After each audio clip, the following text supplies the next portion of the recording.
Hello guys, it's Sharif here with Engadget, and I have here the new Nikon D5200, and I also have here on this side the 5100. The only difference right now is that I have a strap on this one. That's my one, that's my personal camera, and this is the new one, and you can tell that actually these things are visually virtually identical. Many of the changes that have gone on here with the 5200 are actually with the sensor in there, 24 megapixel sensor, which Nikon also promises, in addition to greater resolution, Nikon says will give us more dynamic range from their tests.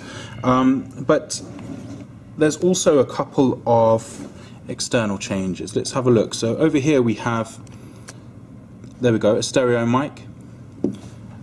That was missing on the 5100, and Nikon are sort of really bigging up the video capabilities of this camera.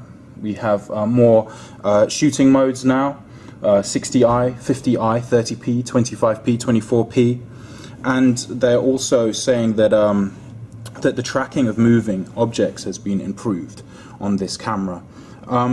If we look over at the top, the actual main controls, as far as I can see, they look basically identical. But when we turn on the GUI, the graphical interface, we can see that Nikon has actually made some changes there. Let's have a look. I haven't got a lens attached on either, so we're not seeing the full amount of information. But you can see it's a sort of more contrasty, I don't know, dare I say it, cartoony interface, which compared to the old one, which may be slightly more friendly actually. We have the sort of the main settings that you have down there. Here you have your aperture, your ISO. The ISO hasn't changed, by the way. We're still going up to 6400 as your sort of as a proper ISO setting. Of course, you can push it higher. I'm going to put a lens on. Just hold on a second. I'll stick on the lens.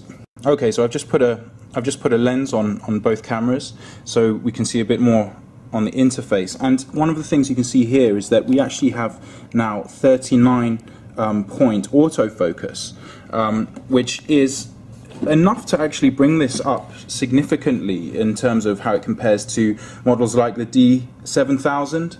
And you know, probably actually a good thing that Nikon, instead of say putting a touchscreen on there, has actually given us some internal improvements, you know, some proper computing improvements and image improvements. And just to say, as a last point, you can see here we still have the same articulating display, which is a real selling point of the 5100 and now the 5200. And I'll just switch into live view so you can, in case you haven't seen this. So in live view mode, you've got real flexibility as to how you angle, whether for self-portraits or whatever. So there we have it, an incremental improvement. Oh, before I go, actually, one last change. Let's have a look on this side. So the ports actually look identical, but what's different is actually now we have compatibility with this port. We have compatibility with the wireless control, which communicates with an iOS and Android device, and that's something that the 5100 doesn't have, and that's, you know, coming with the new Nikon cameras. They tend to come out now with that compatibility. So there you have it, the D5200 from Nikon, out December, priced in the UK, yeah, £720, body only, which actually may be quite a lot more than the 5100, which will continue for a while. So there you go. Anyway, the D5200 from Nikon. Thank you for watching. Bye bye.